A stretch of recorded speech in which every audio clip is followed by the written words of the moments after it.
സുഹൃത്തുക്കളെ, ഞാൻ ഇന്ന് ചെയ്യുന്ന വീഡിയോ ആന്ധ്രാപ്രദേശിലെ കടപ്പ ജില്ലയിൽ പെട്ട ജമാലു മടഗു എന്ന വില്ലേജിലുള്ള ഗണ്ടിക്കോട്ടയെ പറ്റിയാണ്. അപ്പോൾ ഈ ഗണ്ടിക്കോട്ട എന്ന് പറഞ്ഞാൽ പെന്ന നദിയുടെ തീരത്ത് ഉള്ള ഒരു സ്ഥലമാണ്. ഇത് ശരിക്കും 14ാം നൂറ്റാണ്ടിൽ കാക്കത്തിയ രാജാവാണ് ഈ സ്ഥലം കണ്ടുപിടിക്കുന്നത്, അവിടെ ഒരു മണ്ണുകൊണ്ടുള്ള കൊട്ടാരം ഉണ്ടാക്കുന്നത്. അതിനുശേഷം അവർ ഭരിച്ച ശേഷം പിന്നെ റെഡ്ഡിയാർ വന്നു. ഇതെല്ലാം കഴിഞ്ഞിട്ട് അവസാനം അത് ഗോൾക്കൊണ്ട സാമ്രാജ്യത്തിൻ്റെ അടുത്ത് വന്നു.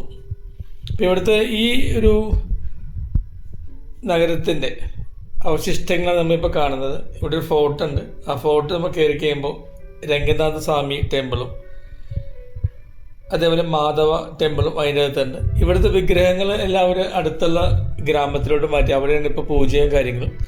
ഇവിടെ അമ്പലത്തിൻ്റെ ബാക്കിയുള്ള ശേഷിപ്പുകൾ മാത്രമേ കാണാനുള്ളൂ. പിന്നെ ഒരു ജുമാ മസ്ജിദ് ഉണ്ട്. പണ്ട് ജുമാ മസ്ജിദിന് മുമ്പിൽ ഒരു തടാകം ഉണ്ടായെന്നാണ് പറയപ്പെടുന്നത്. പിന്നെ കൂടുതൽ ഇവിടെ വീക്കെൻഡ്സിൽ ഇവിടെ ഈ മലയുടെ 2 വശത്തും ക്യാമ്പ് ചെയ്യുന്നുണ്ട്. അത് ടെൻറ്റുകളുണ്ട്. നമുക്ക് ഒരു ടെൻറ്റ് 2000 രൂപയാണ്, 1000 രൂപയ്ക്ക് ഷെയർ ചെയ്യാം. ഇതേപോലെ ഈ 2 മലകളുടെ ഇടയിൽ കൂടിയാണ് പെന്ന നദി ഒഴുകുന്നത്. അത് എത്രയോ വർഷം, 20,000 വർഷങ്ങൾക്ക് എന്തോ മുമ്പ് ഈ മല ഒന്നായിരുന്നതും ആ മലേനെ ഇങ്ങനെ നദിയുടെ ശക്തിയിൽ വേർപെട്ട് പോയെന്നാണ് പറയപ്പെടുന്നത്. ഇത് കടപ്പ ജില്ലയിലാണ്. നമുക്കിപ്പോൾ റോഡ് മാർഗം വന്നെയാണെങ്കിൽ ജമാലു മടഗുവിൽ ഇറങ്ങിയിട്ട് അവിടുന്ന് വരാം. ട്രെയിനിലാണെങ്കിലും അത് തന്നെയാണ് നമ്മൾക്കൊരു ആശ്രയമുള്ളത്. എരകുണ്ടിൽ നിന്ന് ട്രെയിൻ വരുന്നുണ്ട്.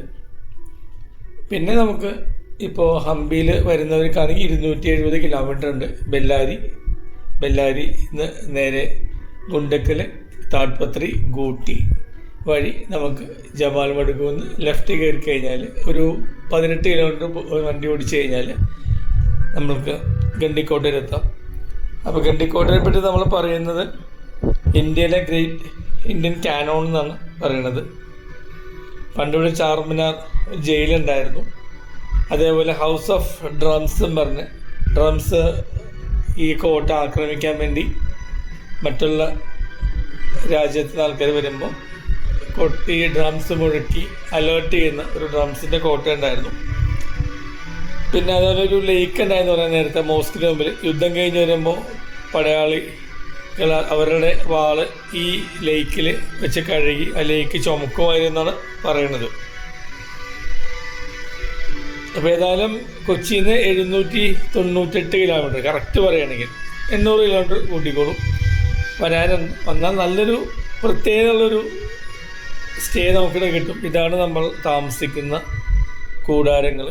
അപ്പോൾ 1000 രൂപ കൂടാരത്തിന് ഞാനന്ന് എടുത്തപ്പോൾ ഒറ്റയ്ക്കായിരുന്നു. കൂടെ ആ സമയത്ത് മഴയൊക്കെ അധികം പേര് ഉണ്ടായിരുന്നില്ല.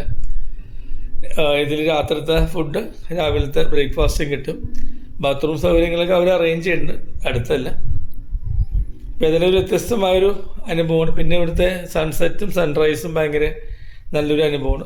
മഴ കാരണം സൺറൈസ് കാണാൻ പറ്റിയില്ല. നിങ്ങളും ഒന്ന് പ്ലാൻ ചെയ്യുക. ലൈഫിൽ മറക്കാൻ പറ്റാത്തൊരു അനുഭവമായിരിക്കും ഇവിടെ പോകുക എന്നുള്ളത്. Thank you.